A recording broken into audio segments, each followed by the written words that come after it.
Good morning, everybody, and welcome back to Daily Red Devil. We have so much to discuss on the show this morning, but before we get into all of that, please do me a small favour. If you are watching the video for the first time today, make sure to subscribe, bottom right-hand corner, and give this episode a like. The main talking points for today's show is going to obviously be Benjamin Sesko, and is going to be a 90 million euros bid. We're going to be talking about that, and I want to get your thoughts. Should Manchester United pay 90 million euros for Benjamin Sesko? Get in the comment section right now and let me know your thoughts to this question. I'm going to do a little conversion. 90 million euros is 78.2 million pounds. I know there's some people here who are like, why do the media always report in euros? I don't know. I guess it's just to make it seem more money than it is. I don't know the answer, but anyway, 90 million euros, 78 million pounds. Or 78.27 to be exact. 78.27 million pounds. That's apparently what it's going to take. Is that a good deal? I don't think it's a good deal, personally. I think that's a lot of money. I think it's way too much money. I mean, 90 million euros. Football's gone mad, hasn't it? I'm sorry, just to say from the beginning. Benjamin Sesko got 13 goals last season playing in the Bundesliga. 13. If he had 30, 3-0, I think 90 million, 100 million, fine. But 13. I know he's young. I know he has huge potential. I know people are saying, you know, he could be the next best striker in the world. But it's all could, maybe, if. But, like, 90 million euros.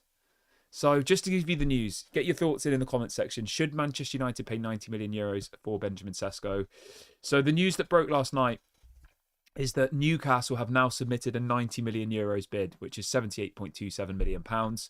Obviously, Manchester United would have to match it effectively in order to get a chance of the deal. I just think it's too much. I do. I think he's probably worth like 50, 60 million euros. But obviously now the fact that Newcastle are in the race as well, that's just how much it's going to end up costing, you know? Yeah, I don't know. How are we feeling about this one, guys? I've set up a little poll for those of you who are watching live. 54% of people watching live so far think 90 million euros for Sesco is a good deal. This 78.27 million pounds. I mean, how much was Gyökeres? Gyökeres was, let's have a look. So Gyökeres, I know he's a little bit older, fine. Gyökeres cost Arsenal 65 million. So he's going to be 25 million euros more than what Gyökeres cost. Bear in mind, Gyökeres, I think, got 50 goals last season. Benjamin Sesko got 14 or 13. So Gyökeres nearly got 4 times the amount of goals as Benjamin Sesko did. Yes, he's 5 years older. I appreciate that. He just turned 27, whereas I think Sesko's just turned 22. So there's a 5-year age gap. I don't know. It feels like we're getting a little bit desperate here, to be honest. And I feel like he's probably going to end up at Newcastle now, because where are Manchester United going to pull 90 million euros from? We've sold nobody. Garnacho's still here. Rashford's gone out on loan. Sancho's still here. Antony's still here. There's other players still here who need to be moved on. People like Onana, people like Luke Shaw. There's probably others I've forgotten.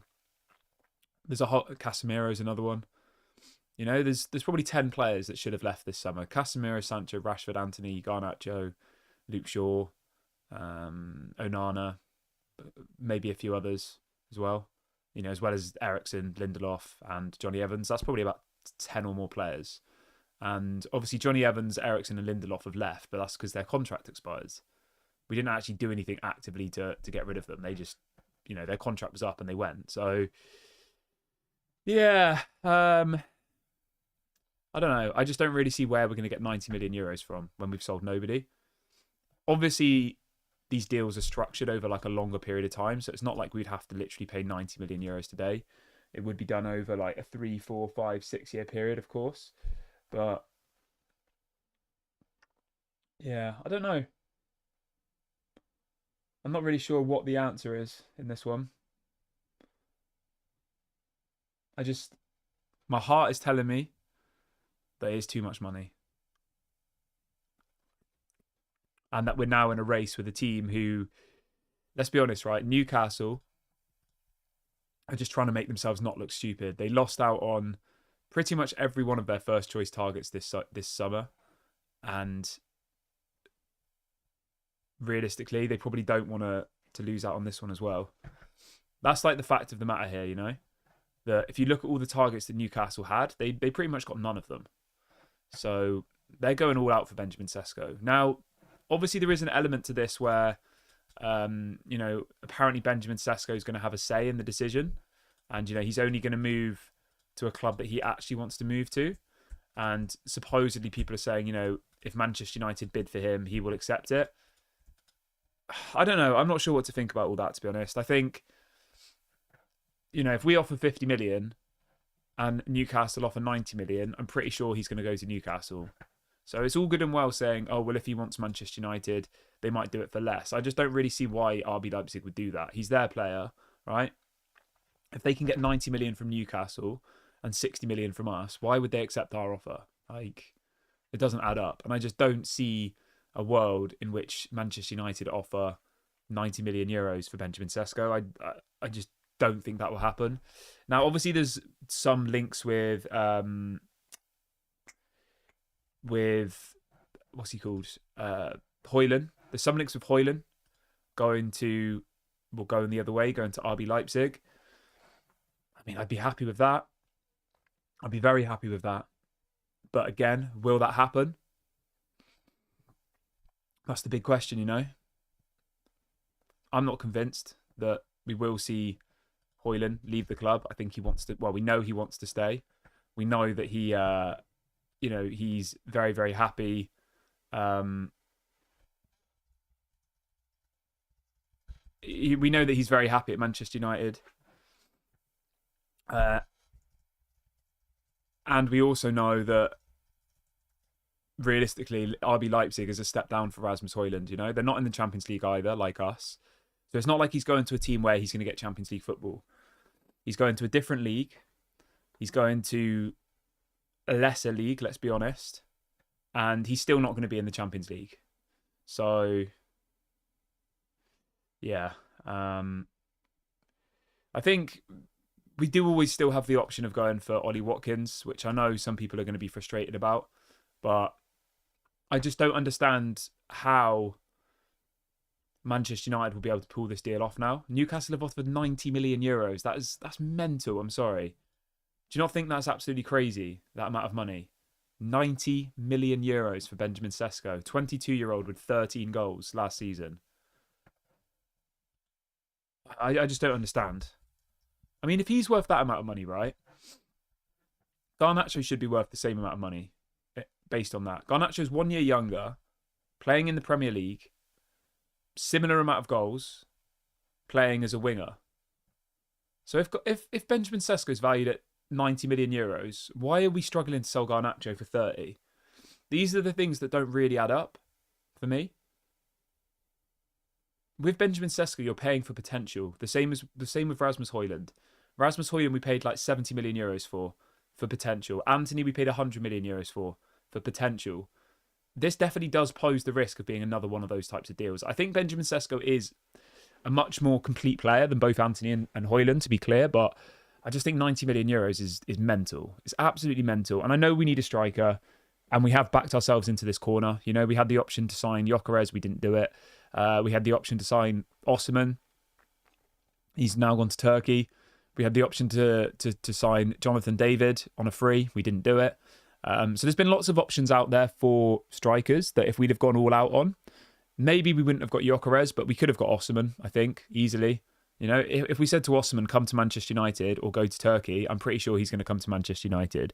If you'd have said to Jonathan David, come to Manchester United or go and play in Italy, I'm pretty sure he would have come to Manchester United. I think Gyökeres is only the one question mark, because obviously he said he wanted Champions League football and Arsenal were able to provide that. But we have backed ourselves into this corner. We can't really we can complain. We can complain about how badly it's been run this summer. The fact that no one's left and the fact that we've signed 2 players. Brian Mbeumo isn't even fit. Will he be able to start the Premier League opener in 2 weeks? Maybe not. So, yeah, it's not great. But I would be stunned if we pay 90 million euros for Benjamin Sesko, unless there's some sort of weird swap deal with Højlund involved. You know, maybe we give them 40 million and give them Højlund, or we give them 50 million euros and Højlund, or something like that. That I would have no problem with, because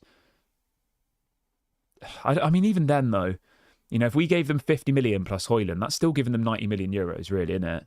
Because Højlund's book value is still going to be about 40 million.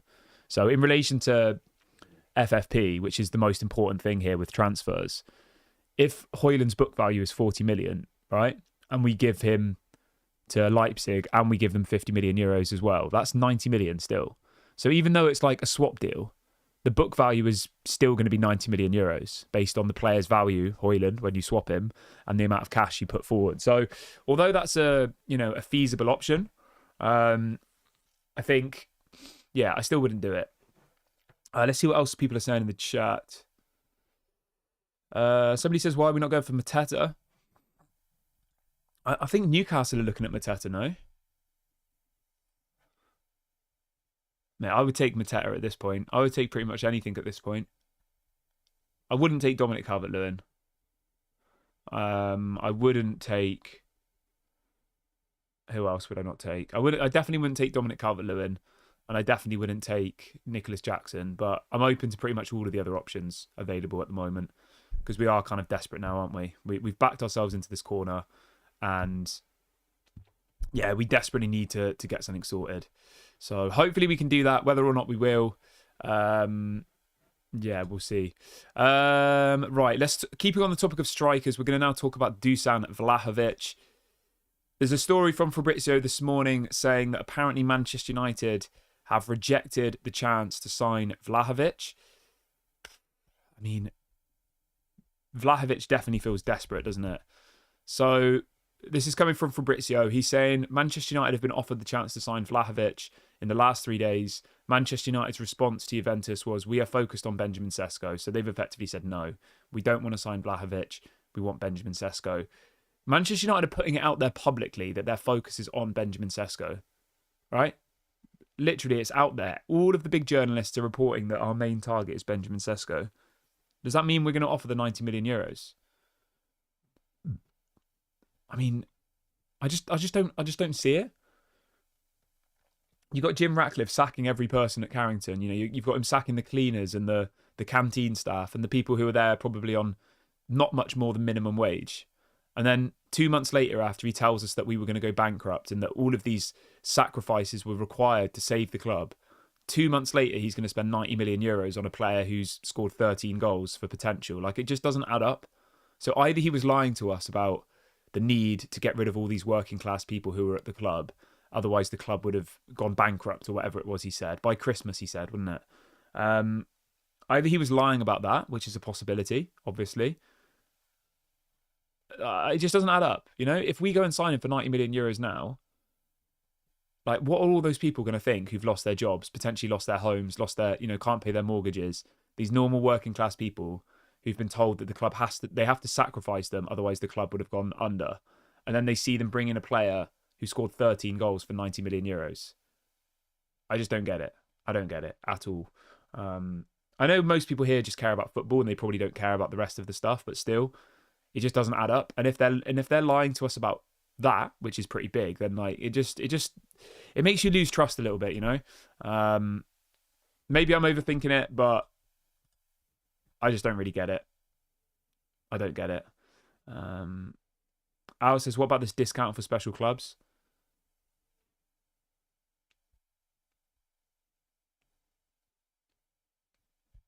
Mate, I don't know about the discount for special clubs, man. It's not 69 million, Reese. Go on Google. 90 million euros is 78.27 million pounds. Go and have a look. Still, you don't think 78 million pounds is a lot of money? I think it is, but anyway.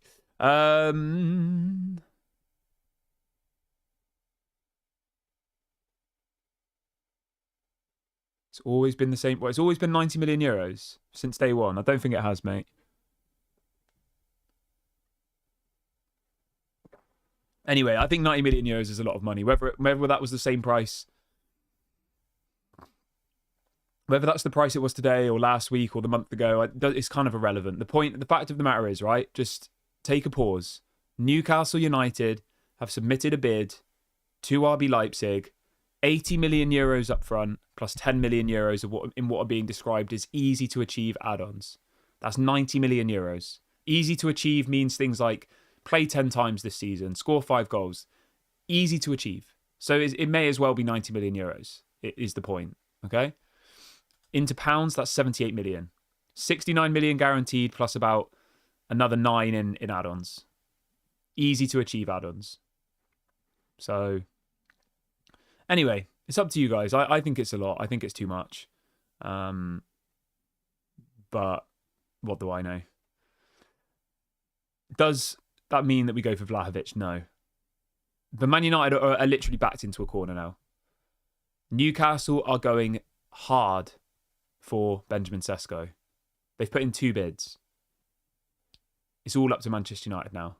The fact that he hasn't ended up at Newcastle yet makes me think that he doesn't want to go there. You know, if he wanted to go to Newcastle, surely that deal would have been done by now. You got to think. So that kind of makes me feel a little bit confident with the situation. Declan says this is why Arsenal didn't go for him. Yeah, exactly.